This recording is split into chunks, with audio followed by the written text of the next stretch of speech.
Springtime, snakes come out. This is a copperhead. You can see it's got a fat belly, so it's eating something.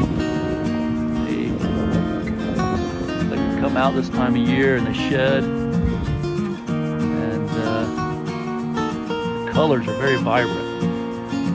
All the snakes, the copperheads, the rattlesnakes, cottonmouths, this time of year when they shed, the colorations are very vibrant. It's a small little guy. Move him away from the path. It's close enough you can easily get somebody's ankle coming